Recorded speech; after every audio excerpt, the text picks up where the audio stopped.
ये वीडियो सिर्फ उन लोगों के लिए है जो परमेश्वर प्रभु यीशु के विश्वास में पक्के हैं, जिन्होंने पूरा बाइबल एक से ज़्यादा बार पढ़ा हुआ है, जो लोग अंत समय के लिए तैयार होना चाहते हैं, जिनको बाइबल की भविष्यवाणियाँ याद है और जो स्वर्ग में जाने के लिए सीरियस है। ये वीडियो सिर्फ उन्हीं लोगों के लिए। अगर आप इनमें से नहीं हो तो मत देखना इस वीडियो। ये वीडियो आपके फायदे का नहीं रहेगा। तो अंतिम दिनों में प्रभु यीशु ने ऐसा कहा है मत्ती 24 उसका 8, 9 और 10 में कि लोग तुम्हें पकड़वाएंगे, लोग तुमसे बैर रखेंगे, लोग तुम्हें मारेंगे। और बाइबल में देखो प्रभु यीशु के 12 चेले, किसी की भी मौत सही रीति से नहीं हुई। सभी लोगों को मार दिया गया, काट दिया गया, क्रूस पर मार दिया गया। ऐसे ही सभी के साथ हुआ है। पौलुस की भी गर्दन उड़ा दी गई, याकूब को भी तलवार से काट दिया गया। और भरमाने वालों से आप दूर रहना कि हमारे साथ ऐसा कुछ नहीं हो सकता, क्योंकि दूसरा तीमुथी 3 के 12 में लिखा है कि जो सच्चाई से और आत्मा से प्रभु यीशु के पीछे चलना चाहता है उसकी सताहट होगी, तो हमारी सताहट होगी। फिर जो आखिरी दिनों में होने वाला है वो बहुत ही ज़्यादा मात्रा में होने वाला है। और इब्रानी उसका 11वां अध्याय अगर उसका आखिरी हिस्सा पढ़ो तो वहाँ पर भी जो परमेश्वर के लोग हैं उनको आरे से काट दिया गया है, उनको बहुत बहरे में से उनको मार दिया गया है। तो हमारे साथ भी ऐसा सब कुछ होने वाला है। लेकिन मैं आज डराने की बात नहीं कर रहा, मैं बात कर रहा हूँ एक हौसले की, कि प्रभु यीशु ने पतरस से ऐसा कहा। यूहन्ना उसका 21वां अध्याय और 18 से अगर पढ़ोगे तो वहाँ पर लिखा हुआ है। तो प्रभु यीशु ने ऐसा कहा कि पतरस आज तू जवान है और तू जहाँ जाना चाहता है वहाँ जाता है, लेकिन कल को तू बूढ़ा हो जाएगा और जहाँ तू जाना नहीं चाहता वहाँ पर लोग तुझे घसीट कर लेकर जाएंगे। फिर बाइबल में हमारे लिए लिखा हुआ है वहाँ पर कि पतरस कैसी मौत से परमेश्वर का महिमा करने वाला था, वो प्रभु यीशु ने बताया। इसका मतलब हमारी मौत से भी परमेश्वर की महिमा होती है। हमारी जितनी दर्दनाक मौत है इतनी परमेश्वर की महिमा ज़्यादा है।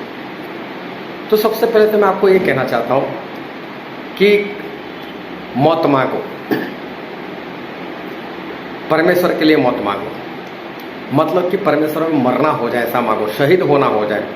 जिस तरह से स्तेफनुस को मार दिया गया उसी तरह से हमारा भी मरना हो ऐसा परमेश्वर से मांगो। दूसरी बात, परमेश्वर से ऐसा मांगो कि मौत बहुत ही दर्दनाक हो।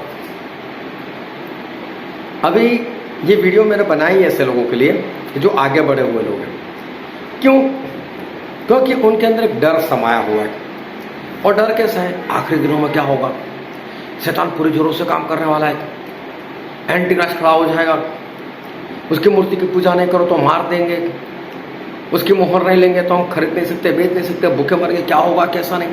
एक अंदर से डर लगा रहता है। तो आज वो डर जो है वो डर कैसे खत्म हो सकता है? और डरने वाली कोई बात ही नहीं, वो क्या है वो मैं आज आपको बताना चाहता हूँ। तो सबसे पहले तो ये जानो कि भजन संहिता में लिखा है कि परमेश्वर के भक्त लोगों की मौत उनकी निगाह में मूल्यवान है। तो हमारी मौत जो है परमेश्वर के लिए मूल्यवान है। क्या आप ऐसा समझते हो कि परमेश्वर हमको एक भेड़ की तरह कटवाने के लिए से छोड़ देंगे? नहीं। देखो फिर से कहता हूँ, सताहट आने वाली, बहुत भयानक सी होने वाली। लेकिन डरने वाली बात क्या नहीं है मैं वही बताना चाहता हूँ। और मैं आपसे कहना चाहता हूँ कि जो सताहट होने वाली है आखिरी दिनों में, तो साथ साथ में आखिरी दिनों में ऐसा है कि जो मसीह का विरोधी आने वाला है उसको बाइबल के अनुसार 7 साल दिए गए हैं। प्रभु ने यह भी कहा कि अगर ये दिन कम ना करता तो कोई नहीं बचाया जाता। मैं 7 ज़्यादा है, और वो दिन कम भी किए गए, लेकिन कितने कम वो बाइबल में कुछ नहीं बताया। लेकिन 7.5 साल मानकर चलो, उसमें से आधे वक्त तक वो शांति की वाचा बनाए रखता है। मतलब 3.5 साल तक तो आपको कुछ नहीं होगा, लेकिन उसके बाद वो 3.5 साल में, जो शुरू के 3.5 साल है, उसमें ऐसा होने वाला है कि परमेश्वर की ओर से लोगों के ऊपर विपत्ति आएगी, परमेश्वर की ओर से। और वो विपत्तियां उन लोगों के लिए जिनके ऊपर परमेश्वर की मोहर नहीं। और इसलिए जो मसीह का विरोधी है, उसके जो लोग हैं, वो लोग सताए जाएंगे, उनकी हालत विपत्तियों से बिगड़ती जाएगी। फिर उस 3.5 साल में शुरू के जो परमेश्वर के 2 गवाह है, वो भी आने वाले हैं, और वो दोनों इज़राइल में अपने आप को प्रकट करेंगे। साथ में ये दोनों जो है वो इस तरह से सुसमाचार प्रकट करेंगे, अगर कोई सुसमाचार को नहीं मानता तो अपने मुंह से आग निकालेंगे, उनको जलाकर भस्म कर देंगे, अकाल लेकर आएंगे, पानी का लहू करेंगे, जो भी करेंगे, लेकिन नहीं सुनने वाले को वो परेशान करेंगे। तो मसीह का विरोधी कब तक बैठा रहेगा? मैं कई बार जाता हूँ ऐसी जगह पर जहाँ पर किसी को भूत प्रेत होता है, तो भूत प्रेत भी सयान होकर शांत होकर बैठ जाता है, मैं नहीं हूँ। तो मैं भी क्या करता हूँ, परमेश्वर की आराधना करता हूँ, जोरों से ताली बजाकर सभी के साथ, और परमेश्वर को मान और महिमा मिले ऐसे गाने हम लोग गाते हैं। और जब वो आराधना से जो परमेश्वर का सिंहासन वहाँ पर बनता है, परमेश्वर की उपस्थिति होती है, उसमें दुष्टात्मा कंटाल जाता है, फिर ऐसा कुछ करने लगता है और उसकी उपस्थिति के बारे में पता चल जाता है। फिर जब उसको प्रभु के नाम से डांटते वो भाग जाता है। मतलब कि जो मसीह के नहीं है वो ज़्यादा देर मसीह की बातें नहीं सुन सकते, पसंद नहीं कर सकते। कई मसीह लोग भी ऐसे, आप लोग नहीं, जो आगे नहीं बढ़े ऐसे लोग, अगर प्रचार घंटा चल जाए, बहुत लंबा था, तो वो तो सिर्फ संडे को भरने के लिए आए थे। जिस तरह से लोग हफ्ते का एक दिन भरने के लिए कहीं पर जाते हैं, ऐसे लोग संडे भरने के लिए आए थे। तो ये ऐसे लोगों की बात भी नहीं। तो अंतिम दिनों में जब ये 2 गवाह इस तरह से काम करेंगे तो मसीह का विरोध भी कंटाल जाएगा, कब तक मैं इनकी सहूं, और फिर वो दोनों को मारकर अपनी वाचा को तोड़ देगा। फिर वो मसीह लोगों की सतावट शुरू करेगा, फिर वो अपनी मुहर निकालेगा, फिर अपनी मूर्ति भी आए, उसकी मूर्ति भी निकालेगा, ये सारे काम वो करेगा। अभी इस वक्त सतावट बहुत ज़्यादा है, साथ में अभी भी सतावट तो है, बरसों से सतावट हो ही रही है। तो प्रभु से ने ऐसा कहा मत्ती 24:8-9-10 में कि सारे लोग मेरे नाम के खातिर तुमसे बैर रखेंगे, तुमको पकड़वाएंगे, तुमको जेल में डालेंगे, तुमको मार भी देंगे। अभी सबसे बड़ी बात यह है कि इसमें हम रहे तो कैसे रहे, किस तरह से परमेश्वर को पकड़कर बने रहे। तो देखो, एक बहुत बड़ी मैं बात बताना चाहता हूँ। यूहन्ना बपतिस्मा करने वाले वो जब इस धरती पर आए थे तो उन्होंने ऐसा कहा कि मैं मसीह नहीं हूँ, लेकिन मेरे पीछे जो आ रहा है वो मेरे से आगे है, उसके चंपल, उसकी रस्सी को मैं छोड़ने के लिए भी योग्य नहीं। मैं तो तुम्हारा बपतिस्मा पानी से करता हूँ, लेकिन वो तुम्हारा बपतिस्मा पवित्र आत्मा और आग से करेंगे। अभी मैं यहाँ पर एक बपतिस्मा की बात करना चाहता हूँ, जो है आग का बपतिस्मा। ये आग का बपतिस्मा सही में है क्या? एक बार चेलों ने कहा, 2 चेले ने, प्रभु सो हमारे साथ ऐसा करो, ऐसी वाचा बांधो कि जब आपका राज आए तो हम दोनों भाई, एक दाहिनी और एक बाईं ओर रहे। तो प्रभु ने उनको ऐसा कहा कि मैं जो बपतिस्मा ले सकता हूँ, क्या तुम ले सकते हो? तो दोनों ने बोला हाँ, हम ले सकते हैं। अभी तब तक प्रभु यीशु का पानी का बपतिस्मा हो चुका था, पवित्र आत्मा का बपतिस्मा भी हो चुका था, तो रहा था एक ही, वो आग का बपतिस्मा। तो जाहिर है कि प्रभु यीशु उस आग के बपतिस्मा की बात करते होंगे। तो प्रभु ने ऐसा कहा कि जो बपतिस्मा मुझे लेना है अभी बाकी है, क्या तुम ले सकते हो? तो चेलों ने क्या बोला, मानो हाँ हम ले सकते हैं। तो प्रभु ने ऐसा नहीं बोला तुम नहीं ले सकते, बोला हाँ तुम लोगे, लेकिन अभी मेरा वक्त है, अभी मुझे लेना है। तो आग का बपतिस्मा। अभी देखो, बपतिस्मा का मतलब होता है मैं डूबना। पानी का बपतिस्मा मतलब पानी में डूबकर बाहर आना। पवित्र आत्मा का बपतिस्मा मतलब पवित्र आत्मा में डूबना। आग का बपतिस्मा मतलब आग में डूबकर बाहर आना। अब यह आग है क्या? उसमें डूबकर इंसान बाहर आ भी कैसे सकता है? तो पतरस ने ऐसा कहा, पहला पतरस उसका 4 अध्याय का 12वां वचन, कि हे मेरे भाइयों, तुम्हारी परीक्षा करने के लिए तुम्हारे ऊपर जो आग के समान दुख आते हैं, आग के समान, उससे अचंबा मत करो, आश्चर्य मत करो। तुम्हारे पहले जो थे उन सभी के ऊपर ये आग समान दुख आ चुके हैं, ये कोई नई बात नहीं है। आग के समान दुख, तो दुखों को आग के साथ उसकी तुलना की, तो ऐसे दुख हमारे ऊपर आ पड़ते हैं जैसे हम आग में से जलकर बाहर ना निकल रहे हो, आग में से जलते हुए ना आगे बढ़ रहे हो। बहुत सारे दुख, प्रभु के बारे में सोचो, उनको कितना दुख किया गया। उनके सर के ऊपर कांटों का ताज पहनाया गया, लेकिन मैं बोलता हूं कांटों का ताज नहीं पहनाया। मैं क्यों ऐसा बोलता हूं? कांटों का ताज, ताज किसको बोलते हैं? जो पूरा शरीर ढकता है चारों ओर से।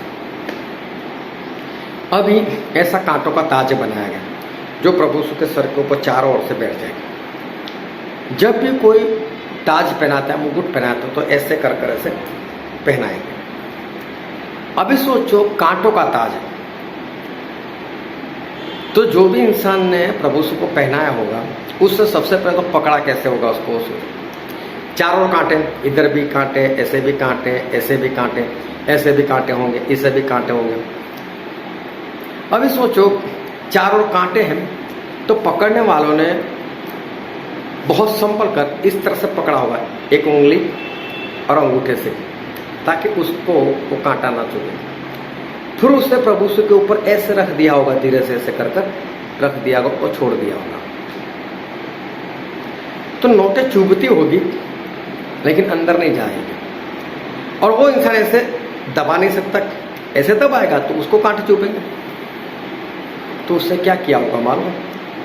हो सकता है कोई लकड़ी ली हो सकता है बड़ा सा लकड़ा लिया हो, जो भी है, हो सकता है कोई सरिया लिया हो, लेकिन उसके बाद ऐसे मारा होगा उस ताज के ऊपर, तब कांटों का ताज अंदर घुस गया होगा। तो प्रभु यीशु को कांटों का ताज पहनाया नहीं गया, ठूसा गया, दबोया गया। प्रभु यीशु ने कितने कोड़े खाए थे? नहीं, 39 नहीं। ज्यादातर लोग ये समझते हैं प्रभु यीशु ने 39 कोड़े खाए, क्योंकि इजराइल की परंपरा क्या थी कि अगर कोई ऐसा गुनाह करे जिसको कोड़े मारने की सजा हो, तो परमेश्वर ने बोला था सिर्फ 40 कोड़े मार दिए जाए, सिर्फ 40 कोड़े। और जो कोड़ा मारता हो, अगर उससे कुछ दुश्मनी निकालने के लिए 40 से ज्यादा मार दिए, तो फिर उसको 40 कोड़े मार। क्योंकि हो सकता है मुझे किसी से बैर है और मुझे ही बोला किसको 40 कोड़े मारो, मैं तो सोचूंगा कौन गिनता है, दे दो 2-4 और ज्यादा। लेकिन परमेश्वर ने देखा था ये लोग ऐसा कर सकते हैं, बोला नहीं, 40 से ज्यादा मारेगा तो उसको मारना। इसलिए कोड़े मारने वाले क्या करते थे, वो लोग 39 कोड़े गिनते थे, फिर छोड़ देते थे। क्यों? अगर कहीं गिनती में गलती हो गई होगी तो 40 हो जाएंगे, 41 तो नहीं होंगे, खुद तो बच जाएंगे। तो लोग ऐसा करते थे। इसलिए पौलुस को 39 सोटियों का मार 5 बार हुआ था। सजा तो 40 की हुई थी, लेकिन वो लोग 40 मारते नहीं थे। तो लोगों के दिमाग में क्या है कि प्रभु यीशु को भी 39 कोड़े मार दिए होंगे, लेकिन प्रभु यीशु उनको जो दंड हुआ था मौत का, वो पिलातुस ने किया था। पिलात इजराइल का नहीं था, वो रोमी था, और रोमन लोगों ने प्रभु यीशु को दंड दिया था। और रोमी लोगों के किताब में, उनकी कानून की किताब में ऐसा दंड नहीं था कि 40 कोड़े मार दिए जाए। वो लोग बिना गिनती जितने चाहे उतने मार सकते थे। और प्रभु यीशु की पीठ के ऊपर कोड़े नहीं थे, पीठ के ऊपर और आगे के छाती, पेट, सभी जगह पर कोड़े थे।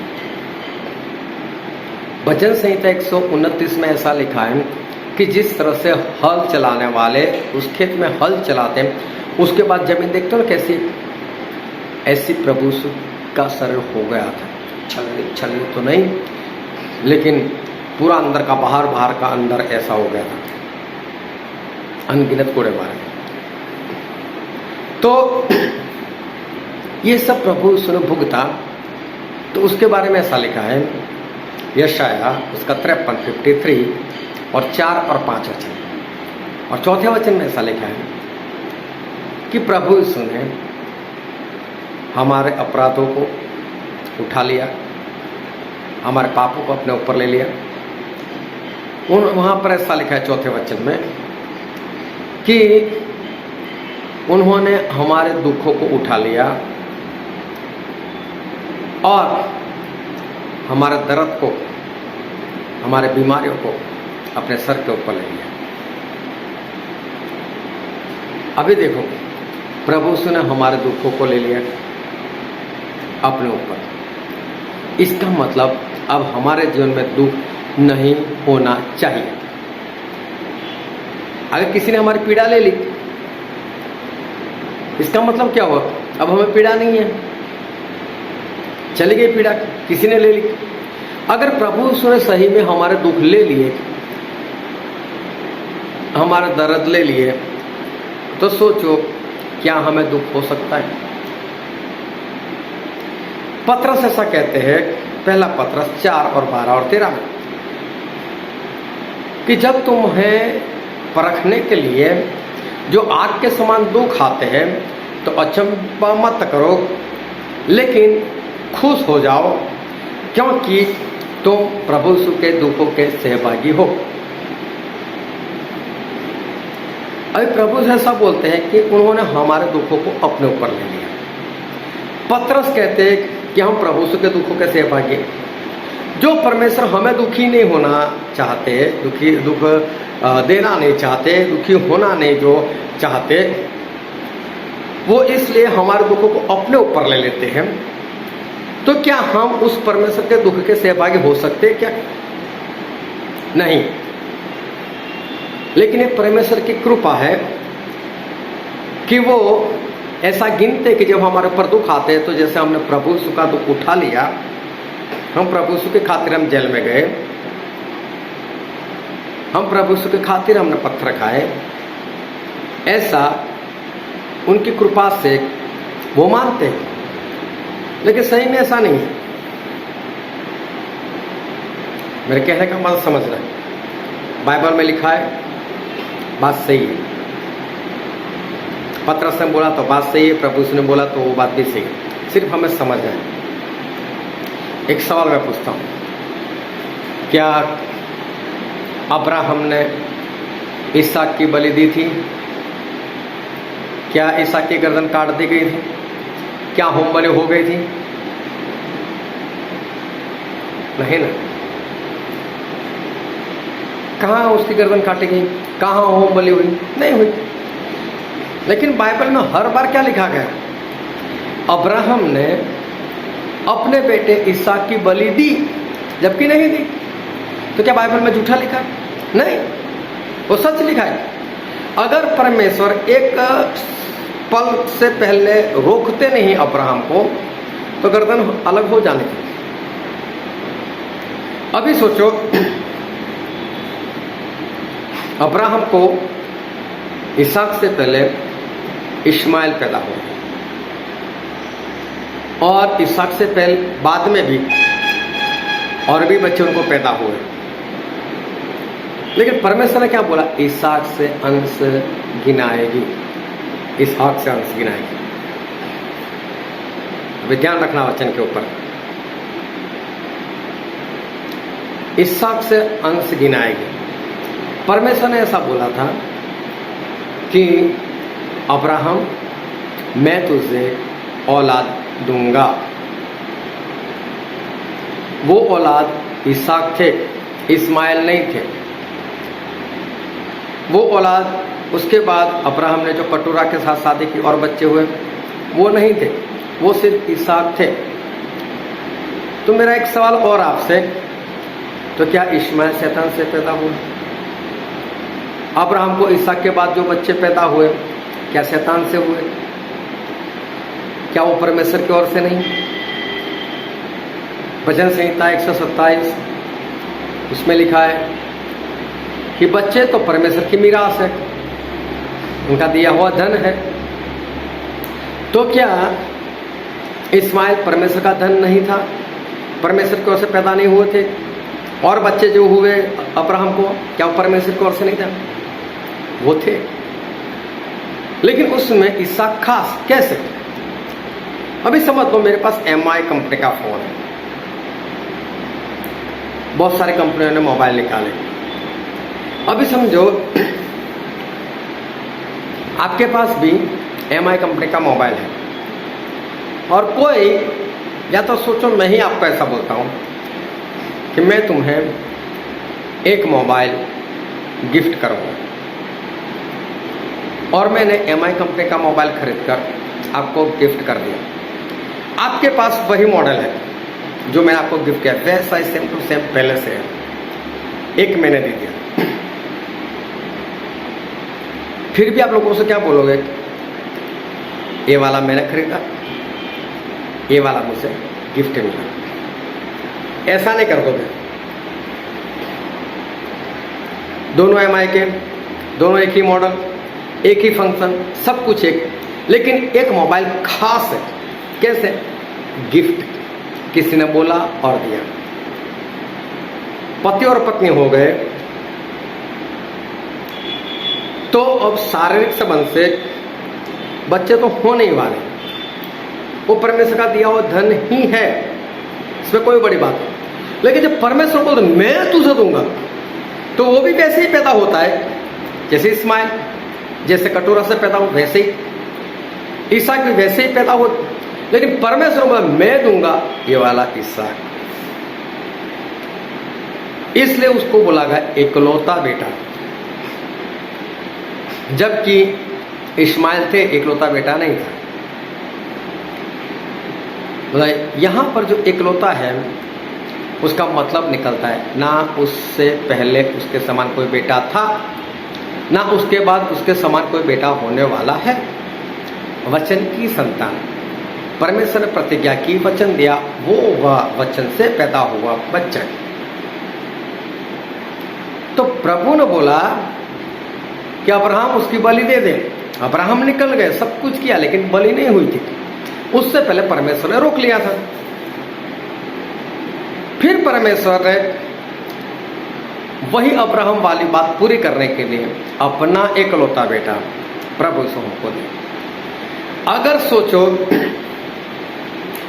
अब्राहम ने इसहाक की बलि दे दी होती, इसहाक की होम बलि हो गई होती, गर्दन कट गई होती, तो अब्राहम क्या बोल सकते थे? परमेश्वर आपने एकलौता बेटा हमें दिया, उससे पहले मैंने मेरा एकलौता बेटा आपको दिया।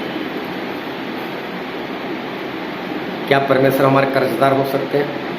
कभी नहीं। इसलिए तो परमेश्वर ने अब्राहम को रोक लिया, तू नहीं, तू देगा और बाद में मैं दूं, तो मेरा कौन सा बड़प्पन? नहीं, तेरी बलि नहीं चाहिए, रोक लिया। अभी बात को समझना कि जो प्रभु ऐसा बोलते कि मैंने तुम्हारे दुखों को ले लिया, क्या अब वो अपने दुखों को हमें दे सकते हैं?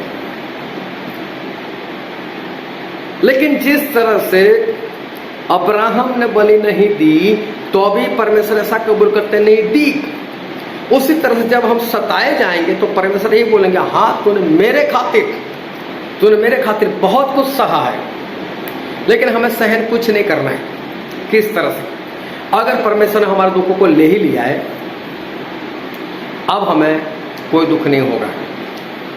एक एग्जांपल और देता हूं। यूट्यूब खोलकर एक वीडियो सर्च कर लेना, थोड़ा पुराना है, लेकिन ISIS जो संस्था है आतंकवादी, उन लोगों ने समुद्र के किनारे तकरीबन 21 मसीह लोगों को गला काटकर मार दिया था। ये वीडियो उस वक्त मेरे पास आया, मैंने वीडियो को देखा और मैंने कहा ये फेक है। मैंने ऐसा इसलिए कहा कि जब उन 21 को गर्दन ऐसे काटी जाती है, ऐसे धीरे धीरे, कोई तड़प ही नहीं रहा है। अगर किसी को काटोगे तो तड़पेगा तो सही है, ये तड़प ही नहीं रहा है। यह फेक वीडियो ऐसा मैं समझा।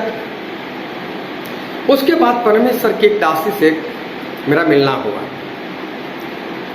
और उन्होंने अपना एक विजन मुझे बताया, और विजन उनको जो हुआ था ये 21 लोगों का ही हुआ था, और अभी वो होने से पहले उनको विजन हुआ था।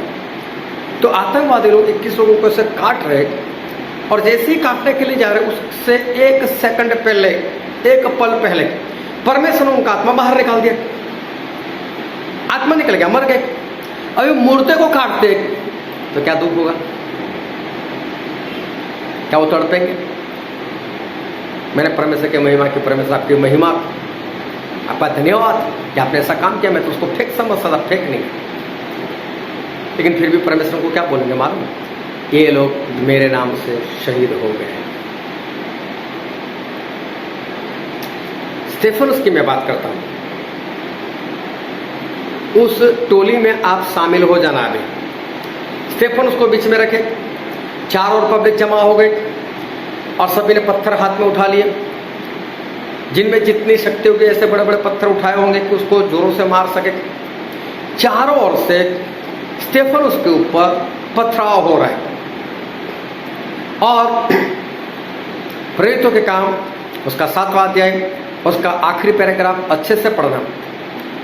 जो बात स्टेफनस ने कही उससे वो लोग इतने क्रोधायमान हो गए कि उसको शहर के बाहर लेकर गए।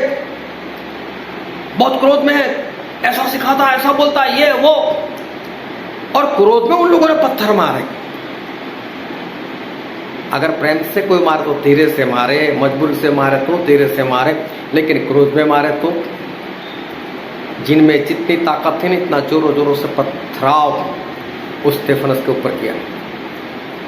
और बाइबल में ऐसा लिखा है कि स्टेफनस घुटनों के बल आ गए और उन्होंने प्रार्थना की, आसमान की ओर देखा और ऐसा कहा कि मैं आसमान को खुला हुआ और पिता परमेश्वर को सिंहासन के ऊपर से उठे हुए और उनकी दाहिनी और प्रभु यीशु को मैं देख रहा हूं। अब सोचो, स्टेफनस की जगह आप हो, चारों ओर से लोग पत्थर मार रहे हैं। अगर यहां पत्थर इधर पत्थर हो, इधर पत्थर, हाँ, आवाज आती रहेगी, चिल्लाहट होती रहेगी, आप सीधे से बैठ नहीं सकते, आप दर्द सहन नहीं कर सकते, आप गिर जाओगे वहां पर। लेकिन स्टेफनस घुटनों के बल बैठ सकते हैं। कैसे? पत्थर जोरों जोरों से आ रहे, खून भी निकल ही रहा है, लेकिन उसके पीछे जो दर्द होना चाहिए ना, 0%। क्यों? मेरे प्रभु से दर्द उठा लिया है उस क्रूस के ऊपर। हमारे दर्द को उन्होंने उठा लिया, हमारे दुखों को उठा लिया। लोग मारेंगे, लाठी लगेगी आपको, हो सकता है सूजन आ जाए, हो सकता है उसके निशान वो दिखे, हो सकता है लोग पत्थर मारे, खून निकले, लेकिन दर्द 0। दर्द तो है नहीं। सही में पत्थर मार रहे, क्या मार रहे? हाँ, है तो पत्थर, खून भी तो है, हो कुछ नहीं रहा। और स्टेफनस घुटनों के बल प्रार्थना करते, हे परमेश्वर इनके ऊपर दोष मत लगाना। कैसे ही बोल सकते? नहीं, जो अनुभव कर रहे। चलो एक बात और मैं बता दूं, प्रेरितों के काम उसका 14वां अध्याय, और उसमें पौलुस के ऊपर पथराव किया गया। इतने पत्थर मारे कि बाइबल में ऐसा लिखा है कि मारने वाले को ऐसा लगा कि पौलुस मर गए। इसका मतलब उनकी जो सांस होगी ना पूरी मंद हो गई होगी, इतना धीमे चल रहे होगी कि इनको पता भी नहीं चला। फिर बाइबल में लिखा उनको घसीट कर शहर से बाहर लेकर गए। अभी ज़्यादा नहीं, शहर अगर 5 किलोमीटर का भी है, 5 किलोमीटर किसको घसीट कर लेकर जाओ, घसीट कर लिखा है। मुझे नहीं लगता उनका सर ऐसे पकड़ कर घसीट कर लेकर गए, 2 लोगों ने टांग पकड़ी होगी, एक एक घसीट कर लेकर गए। अभी सोचो रास्ते में और कितने पत्थर आए होंगे, कितना लगा होगा उनको, वहां जाकर से फेंक दिया। लेकिन पौलुस के साथ ही अभी भी पौलुस के साथ है, और बाइबल में लिखा है पौलुस से खड़े हो गए।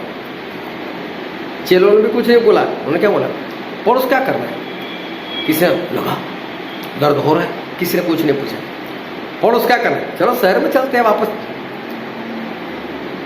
किसी ने ऐसा भी नहीं बोला, पौलुस वापस शहर में, अभी तो मारा। चले गए शहर में। कहाँ गया दर्द? कुछ भी तो पौलुस को नहीं हुआ। हमारे दुखों को प्रभु यीशु ने अपने ऊपर उठा लिया है। हमारे सतावट होगी, पथराव होंगे, तलवार से काट दिए जाओगे, बम से उड़ा दिए जाओगे, गोली मारकर मार दिया जाएगा, थप्पड़ मारेंगे, लेकिन बाइबल के वचन से मैं दावा करता हूं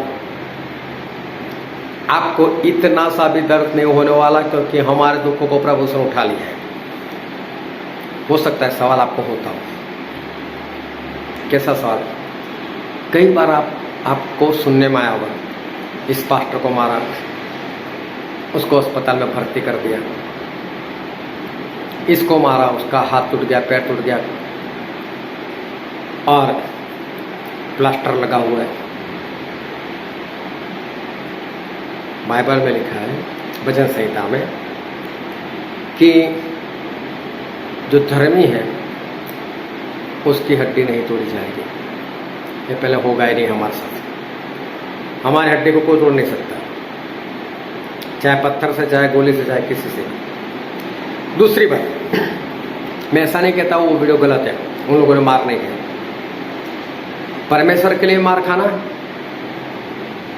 और ऐसे ही मार खाना, दोनों में बहुत अंतर है। कई बार लोग अपनी मूर्खता की वजह से मार खाते हैं। कैसे मूर्खता? मैं तो कहीं पर भी जाता हूँ, मैं तो परमेश्वर को वचन सुना ही देता हूँ, मैं तो किसी की परवाह नहीं करता, मैं तो बोल ही देता हूँ, मेरा फर्ज है, मैंने फर्ज पूरा कर दिया। कैसा फर्ज भाई? क्या तुझे परमेश्वर ने ऐसा बोला कहीं पर भी जा, कुछ भी प्रचार कर? परमेश्वर ने ऐसा कहा, मत्ती 7 और 7 का 6, पवित्र वस्तु सूअर और कुत्ते के आगे मत डालो, सूअर उसको पैरों तले रौंदेगा और कुत्ता आपको काटने के लिए भागेगा। ये पवित्र वस्तु मतलब परमेश्वर के वचन। जितने भी सूअर जैसे लोग हैं, जितने भी कुत्ते जैसे लोग हैं, पुकारते क्यों उनके सामने, बोलते ही क्यों? क्या उन्होंने मांगा आपसे वचन? क्या उन्होंने चाहा? क्या आपको बुलाया? तब सामने से क्यों गए? क्यों बोला उनको? जहां कहीं वचन देने होंगे परमेश्वर अपने आप रास्ता बनाएंगे। लेकिन जो कुत्ते जैसे लोग हैं, जो सूअर जैसे लोग हैं, उनके आगे वचन मत पुकारो। जहां जरूरत है वहां परमेश्वर आपको अगुवाई करेंगे और फिर आप पुकारना। लेकिन मूर्खता करोगे कुत्तों के सामने पुकारने की, फिर कुत्ता काट खाए, तो ये मत बोलना कि मैंने परमेश्वर के लिए मुझसे मार पड़ी, या आपकी मूर्खता के कारण। ऐसे लोगों को दर्द होगा, क्योंकि वहाँ परमेश्वर की कोई जिम्मेदारी नहीं। इसलिए आत्मा से चलना, तो सही में हमें कुछ नहीं होने वाला। हमारे दुखों को प्रभु सुन ले लिया अगर आप मूर्खता नहीं करोगे तो। क्योंकि वो लोग तो प्रभु यीशु के नाम से हमसे पैर रखते, आपने कुछ पुकारा इसलिए नहीं, प्रभु यीशु के नाम से पैर रखते। ये मसीह को मानो, मारो, वो बात अलग से। हम मसीह के लिए मार खाए, वहां पर प्रभु यीशु ने हमारे दुखों को ले लिया, हमें कुछ नहीं होगा। लेकिन अगर आप गलती करते हो और मार खाते हो, उसमें आपको भुगतना पड़ेगा। इसलिए सही से मार खाना है। एक बात और बताता हूँ। प्रकाशित वाक्य उसका 16वां अध्याय, उसका 2 से लेकर आखिर तक पढ़ना। वहाँ पर आखिर में 7 कटोरे उंडेले जाते हैं। उसमें पहला कटोरा उंडेला तो जो एंटी क्राइस्ट मसीह के विरोधी के लोग हैं उनको फोड़े निकले। फिर दूसरा कटोरा उंडेला तो उनका पानी का लहू हो गया और समुद्र में जो लोग थे वो मर गए। तीसरा कटोरा उंडेला तो पीने वाला पानी लहू बन गया और लोग प्यासे हो गए, उनको पानी नहीं मिला। चौथा कटोरा उंडेला तो अंधेरा छा गया, लोग पागल जैसे हो गए और अपनी जबान को काटने लगे। और यही लोग हमारा सताव भी करेंगे। अभी सोचो जिनके सर से लेकर पांव तक अलग अलग जगह पर फोड़े पड़े हुए, जिनको पानी नहीं मिल रहा है पीने के लिए, प्यास से है। तीसरी बात कि जो पागल जैसे हो गए, अपनी जबान काट रहे, ऐसा लोग आपकी सतावट करेंगे कितनी। समझो आपके हाथ में फोड़े पड़े, आप कमजोर हो गए, आपने 2-4 दिन से पानी, आपको आप तलवार सामने वाले को मारोगे कैसे? ऐसे लोग हमारी सतावट भी क्या करेंगे? फिर भी बाइबल में लिखा है होगा, नहीं होगा ऐसा नहीं, लेकिन बाइबल के वचन से इतना पक्का है, हमें दुख नहीं होगा। हमारे दुखों को प्रभु से उठा लिया। लेकिन फिर भी ये जो कुछ जिसमें आप जाओगे, तो परमेश्वर बोलते जिस तरह से अब्राहम को बोला कि तूने बलि दी, उसी तरह से परमेश्वर हमको भी बोलेंगे तूने मेरे लिए मार खाया। वो तो दुख मैंने तुझे होने नहीं दिया, लेकिन तूने मार खाया, ऐसा परमेश्वर भी कबूल करेंगे। तो डरो मत, परमेश्वर साथ से मांगो, भयानक सी मौत मिले तो डर तो होने वाला नहीं।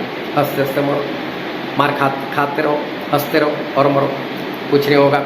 और ऐसी मौत मांगो कि जिससे परमेश्वर की बहुत ज़्यादा महिमा होने पाए। हालेलुया, परमेश्वर आशीष दे। आमीन।